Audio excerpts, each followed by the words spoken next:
There was a man once full of dreams, hopeful, driven, and boundless. In his youth, life was an open road, every possibility within reach. He believed the world was his to shape, and every challenge was just another opportunity to rise. But as time passed, something changed. The spark of ambition began to dim as he started comparing himself to those around him. His friends, his colleagues, everyone seemed to be ahead, achieving what he had once longed for. They were living the life he had dreamed of, and yet he was left behind.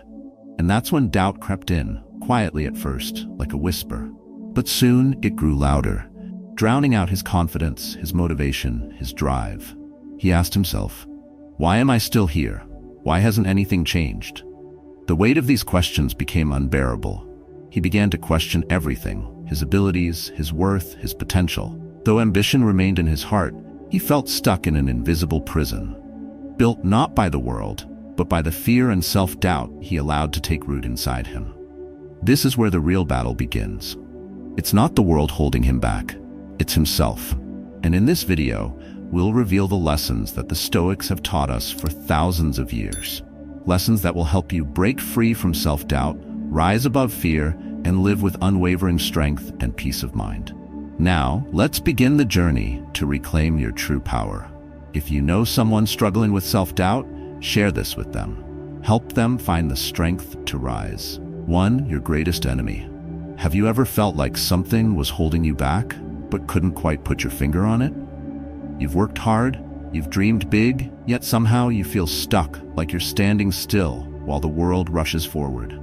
What if I told you the biggest obstacle you'll ever face isn't the world around you, but the version of you that doubts, hesitates, and listens to fear instead of possibility? The truth is, the greatest enemy you will ever face is not society, not circumstances, but the weaker version of yourself. Take a moment and think about it. All those moments of hesitation, those fears of failure that you allowed to take root in your mind, they are the real chains that bind you. They are the invisible prisons we build with our own hands. And like Marcus Aurelius said, the impediment to action advances action. What stands in the way becomes the way. The real battle isn't out there in the world, it's within you.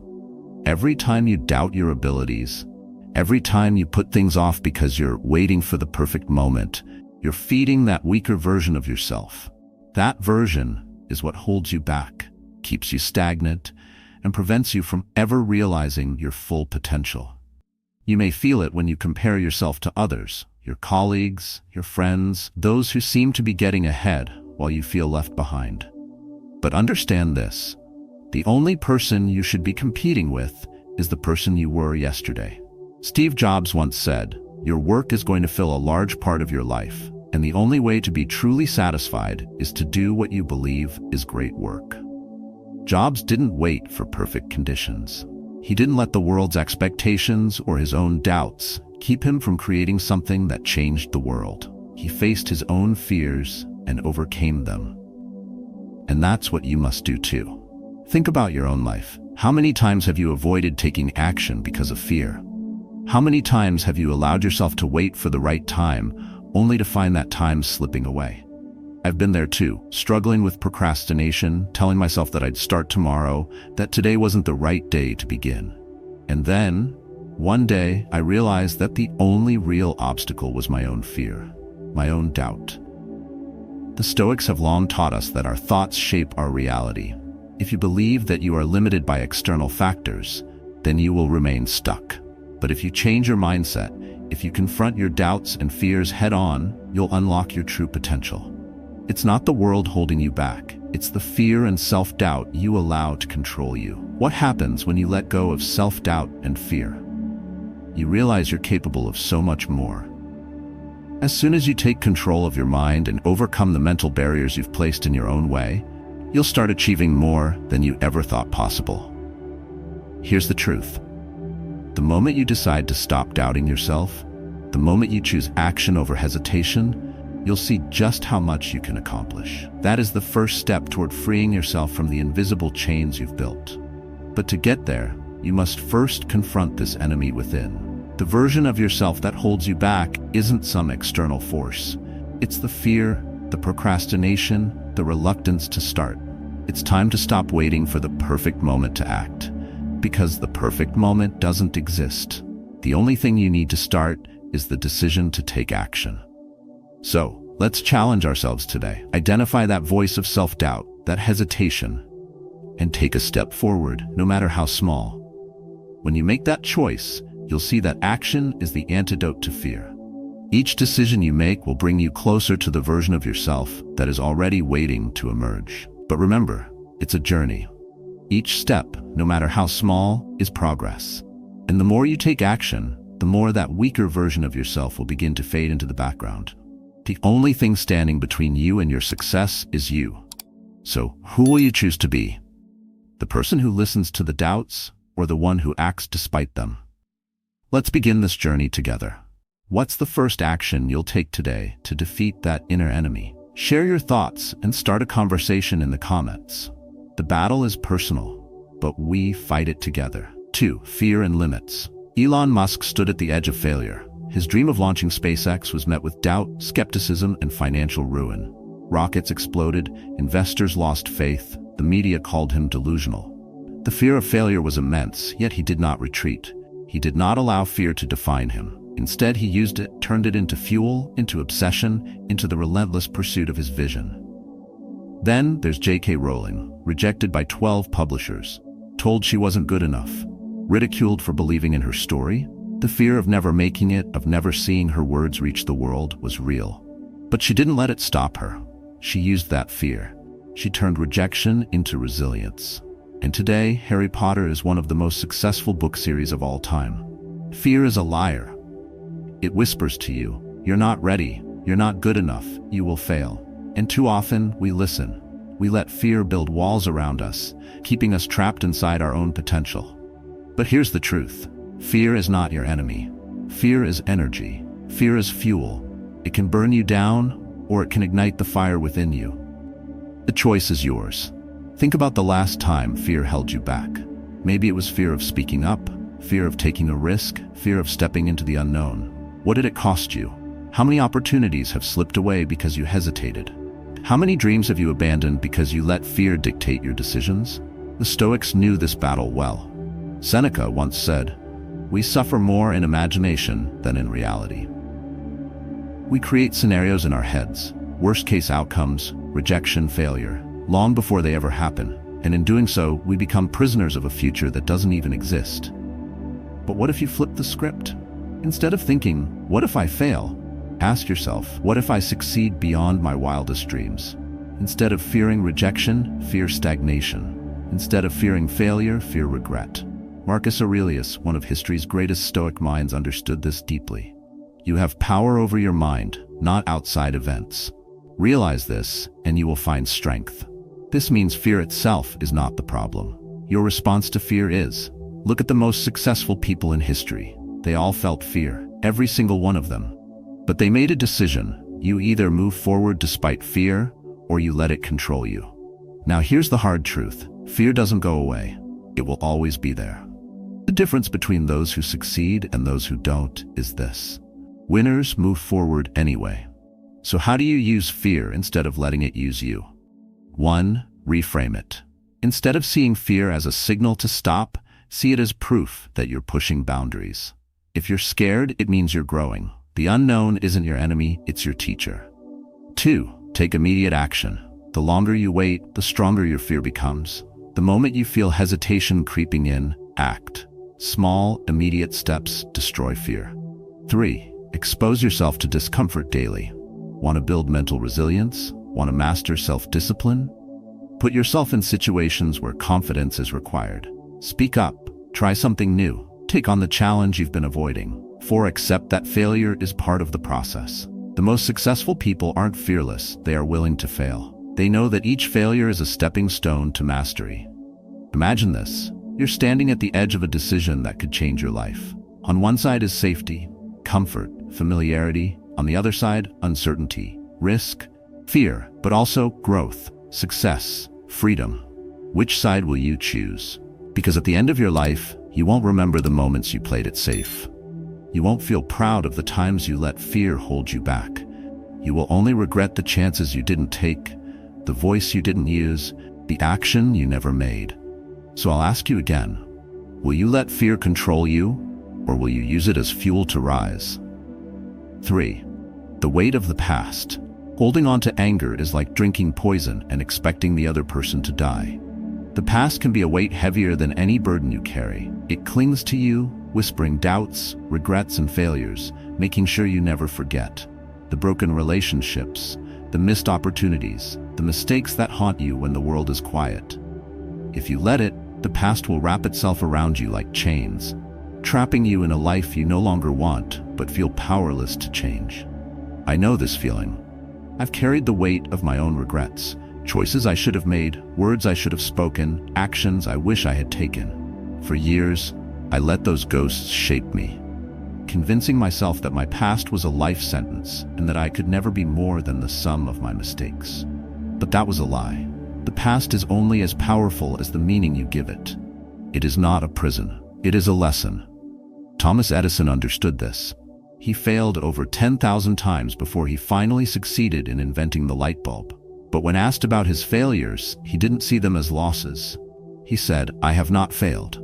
I've just found 10,000 ways that won't work." He refused to let the weight of past failures dictate his future.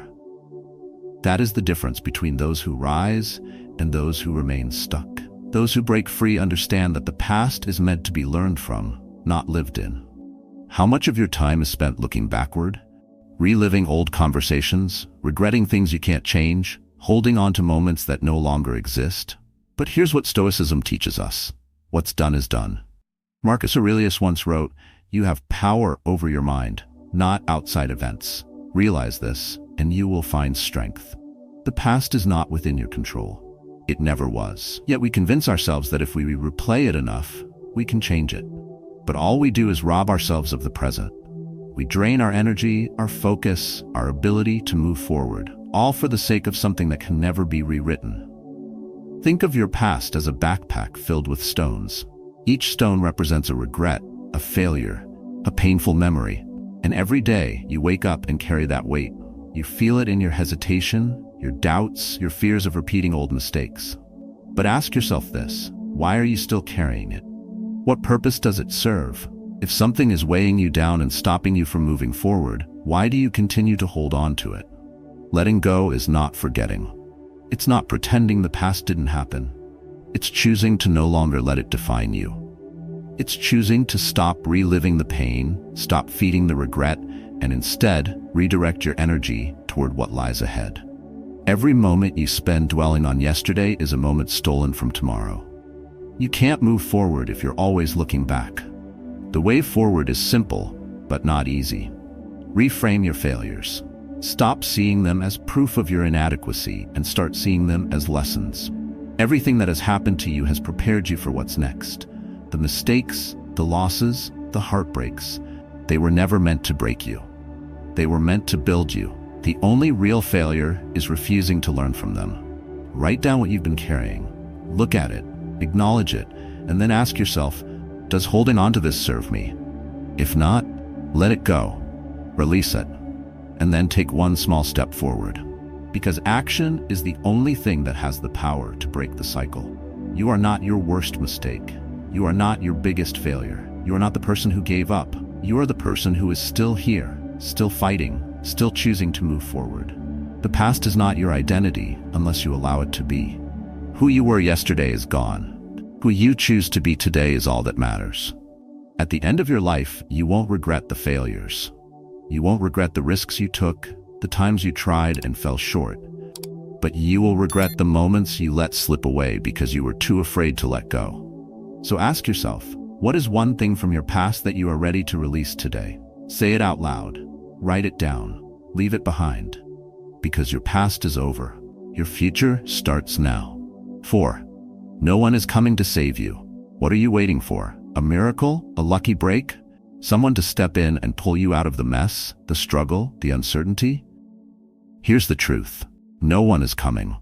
There is no knight in shining armor, no last-minute rescue, no secret mentor who will hand you the keys to your perfect life. If you're drowning, you either fight to swim or sink beneath the weight of your own excuses. You are the only one who can save yourself. Stephen Hawking understood this better than most. At 21, he was diagnosed with ALS and given just a few years to live. The world expected him to give up, to accept his fate. But he didn't. He took control of the only thing he could, his mind. And in doing so, he reshaped our understanding of the universe. Hawking had every reason to surrender, but instead, he became a testament to what a human being can achieve when they refuse to be a victim of circumstance. Most people won't admit it, but deep down, they are waiting for something. They are waiting for the economy to improve, for the right opportunity, for someone to give them permission to act. They are waiting for life to get easier. But life doesn't get easier. You just get stronger. Stoicism teaches us that control is an illusion when applied to the external world, but absolute when applied to ourselves. Epictetus once said, "Wealth consists not in having great possessions, but in having few wants." This means the moment you stop waiting for someone to fix your life, the moment you accept full responsibility for everything, your happiness, your failures, your progress, that's when you finally become free. Imagine this. You're trapped in a deep pit. It's dark. You're alone. And every time you look up, you hope someone will throw you a rope. But no one comes. Hours pass, then days, then years, and you're still waiting until one day you stop looking up. You start looking around, and you realize you've had the ability to climb out this entire time. It was never about waiting, it was always about moving. How often have you told yourself, "I'll start when I have more money, I'll be happy when I find the right person, or I'll work harder when someone notices me"? How many years have you wasted waiting for permission? Nobody is going to give you permission, and nobody is going to do the work for you. The only way out is through. The only way forward is action. Think about the people you admire, whether it's Elon Musk, J.K. Rowling, or the athletes, entrepreneurs, and leaders who have built something meaningful. Every single one of them had reasons to quit. Every single one of them could have chosen the easy way out, but they didn't. They took ownership of their struggles. They made the decision to act, no matter how hard, no matter how long it took. So, here's what you need to understand. You have everything you need right now. You have the intelligence, the resilience, the ability to start. Not tomorrow, not when life gives you the perfect conditions. Right now. Stop waiting for the world to change before you move. Stop looking for a handout, a shortcut, or a guarantee. It doesn't exist. The only certainty is this: if you don't act, nothing changes. Whatever problem you're facing, whether it's financial struggle, personal failure, or lost confidence, the solution starts with you, no one else. So what are you going to do? Are you going to sit and hope, or are you going to take control? Because at the end of the day, there are only two kinds of people: those who wait and those who build. Which one are you? 5. Anger and strength. There was a man who lost everything in a single moment of rage. A promising athlete, known for his discipline and skill, but with one fatal flaw: he couldn't control his temper. One night, during a heated argument, he snapped. One punch, one reckless decision, and his entire career was gone. What took years to build was destroyed in seconds. I've been there too. Maybe not in a way that destroyed my future, but in moments that cost me relationships, opportunities, and respect. I've let anger take control, saying words I couldn't take back, and making choices I regretted the next day. And for what? A few seconds of release left behind far greater consequences. Anger is a fire. If left uncontrolled, it spreads, consuming everything in its path. It blinds you, makes you reckless, and pushes you to act on impulse instead of reason. But here's the thing. Fire isn't inherently destructive. When harnessed, it's the force that fuels engines, powers cities, and shapes steel. The Stoics understood this well. Marcus Aurelius wrote, "How much more grievous are the consequences of anger than the causes of it?" In other words, it's never the initial spark that destroys you. It's what you allow that spark to become. Think about the last time you let anger dictate your actions. Did it solve the problem, or did it make things worse? Maybe it felt good at the moment, but was it worth it? Here's the truth. Anger is energy. And like all energy, you choose how to direct it. You can let it explode outward, damaging everything in its wake, or you can channel it into something productive, something that builds instead of breaks. Michael Jordan, one of the greatest athletes of all time, used anger as fuel. When he was cut from his high school basketball team, he didn't lash out. He didn't blame anyone. Instead, he used that anger to drive himself to train harder, to push past limits, to become unstoppable. Every time someone doubted him, every time he faced criticism, he didn't waste time arguing, he showed them through action. That's the difference. Weak men let anger control them. Strong men control their anger. The Stoics believe that emotions themselves are not the problem, it's how we respond to them. Seneca said, "A raging storm should not be met with another storm, but with calm." You cannot fight fire with fire. You fight it with discipline, with clarity, with restraint. So how do you control anger before it controls you?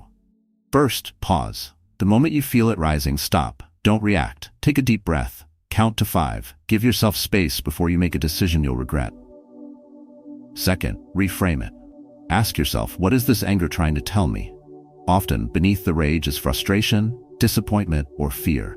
Identify the real source, and suddenly the emotion loses its grip on you. Third, use it. Anger can be destructive, or it can be a driving force. Channel it into your work, your training, your goals. Let it fuel your discipline, your determination, and your commitment to self-improvement. The reality is that life will give you reasons to be angry. People will test you. Situations will frustrate you. But remember this: the strongest man in the room is the one who remains in control, who refuses to be ruled by his emotions, who directs his fire instead of being consumed by it. Your anger can destroy you, or it can shape you into something greater. The choice is yours. 6. The mirror test. Every morning, you stand before a judge who cannot be deceived. A judge who knows every lie you've told, every promise you've broken, every shortcut you've taken. That judge is your reflection. And the question remains the same. Are you proud of the man staring back at you? It's an uncomfortable test because the mirror never lies. It doesn't care about your excuses. It doesn't listen to your justifications. It simply reflects the truth. Some days, you might look into it and see a man moving forward, pushing himself, living with discipline and purpose. Other days, you see regret. A man who knows he's capable of more but has settled for less. That's the weight of this test. Because whether you admit it or not, you already know the answer. I remember reading about Arnold Schwarzenegger during his early bodybuilding years. Every morning, he would look in the mirror and analyze himself, not just physically, but mentally. He would ask, am I becoming the man I promised myself I would be? If the answer was no, he didn't complain. He didn't make excuses. He adjusted. He corrected the course. He worked harder. That discipline, that unwavering commitment to the mirror test, didn't just make him a champion in bodybuilding. It built the mindset that later made him a global icon. Because here's the truth. Who you are today is the result of the choices you made yesterday. The Stoics understood this well. Epictetus said, "First say to yourself what you would be, then do what you have to do." Every action, every habit, every decision is a vote toward the man you are becoming. If you consistently choose laziness, avoidance, and fear, don't be surprised when your reflection shows weakness. But if you choose discipline, responsibility, and resilience, you'll begin to see something different. Someone you respect. The mirror test is brutal because it forces accountability. There is no hiding from yourself. You can pretend in front of others, but deep down, you know if you're truly living up to your potential. You know if you've given your best effort. You know if you've avoided the work, if you've chosen distraction over discipline, if you've let fear make your decisions. So let's break this down further. What does it actually mean to pass the mirror test? First, it means you are conscious of your actions. You don't drift through life on autopilot, making choices without considering the long-term consequences. Every action is intentional. You are aware of how today's habits shape tomorrow's outcomes. Second, it means you hold yourself to a standard, not just when people are watching, not just when it's easy, but in the quiet moments when no one else will ever know if you took the easy way out. Character is built when no one is watching. Third, it means you adjust when necessary. We all fall short sometimes. There will be days when you look in the mirror and don't like what you see. That's fine. What matters is what you do next. Do you correct course, or do you keep repeating the same mistakes? This is why self-reflection is a habit that separates the strong from the weak. Successful people don't avoid their reflection. They confront it. They analyze their flaws, their mistakes, their failures, not to dwell on them, but to learn from them. Most people avoid the mirror, not because they fear their physical reflection, but because they fear confronting their own choices. They fear acknowledging where they fell short, where they hesitated, where they betrayed their own potential. They fear the truth. But here's the good news. The mirror test is not about perfection. It's not about never making mistakes. It's about honesty. It's about owning your reality and then doing something about it. If today you are weak, start building strength. If today you are undisciplined, start making commitments. If today you are lost, start seeking purpose. Because at the end of the day, the man in the mirror is the only one who truly knows the effort you've given, the battles you've fought, and the potential you've either lived up to or ignored. One day, that reflection will ask you a final question. Did you live in a way that made you proud? The answer is yours to create. 7. Action over emotion. How many times have you told yourself, I'll start when I feel ready? How many dreams have you put on hold because the timing wasn't perfect? Because the conditions weren't ideal? Because you were waiting for motivation, for confidence, for the right feeling? But here's the truth. If you wait until you feel ready, you'll never start. Think about the first time you jumped into a cold pool. You stood at the edge, hesitant. You told yourself, maybe I should wait, maybe I should ease in. But the longer you waited, the harder it became. The fear didn't go away, it grew. But the moment you took that leap, the moment you committed and jumped in, everything changed. The water wasn't as bad as you imagined. Your body adjusted. And suddenly, you were swimming. Life works the same way. The hardest part is starting. Take writing, for example. Many great authors don't wait for inspiration. They sit down and start writing, even when they don't feel like it. J.K. Rowling didn't wait for the perfect mood to write Harry Potter. She wrote through exhaustion, through rejection, through self-doubt. The same goes for fitness. The most disciplined athletes don't always feel motivated to train. Michael Phelps didn't win 23 Olympic gold medals by swimming only when he felt like it. He showed up day after day, regardless of how he felt. Because here's the reality. Action creates motivation, not the other way around. This is what the Stoics understood deeply. Marcus Aurelius wrote, "You have power over your mind, not outside events. Realize this and you will find strength." He knew that if we let emotions dictate our actions, we would always be slaves to them. Most people operate backward. They wait to feel inspired before taking action. They wait to feel confident before making a decision. But the truth is, feelings are unreliable. They fluctuate. They betray you. If you let them control you, you'll spend your entire life waiting instead of doing. The disciplined man acts despite his emotions. Think about a soldier in battle. He doesn't wait until he feels brave to fight. He fights, and courage follows. A businessman doesn't wait until he feels confident to make tough decisions. He makes them, and confidence grows. Your emotions do not define you, your actions do. So what's the solution? First, adopt the 3-second rule. Whenever you feel hesitation creeping in, count down. 3, 2, 1, go. Don't give your brain time to talk you out of it. The more you overthink, the less likely you are to act. Second, embrace imperfection. Too many people wait for the perfect moment before starting. They want all the details figured out and all the conditions aligned.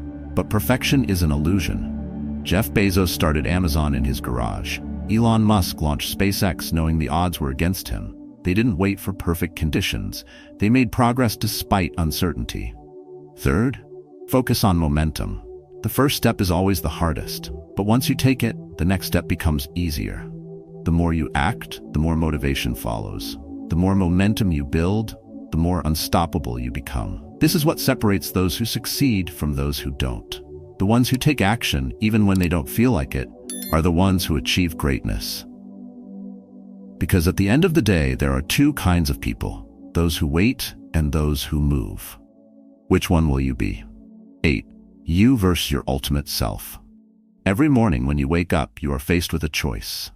A choice between staying the same or stepping closer to the strongest version of yourself. A choice between comfort and growth, between stagnation and progress.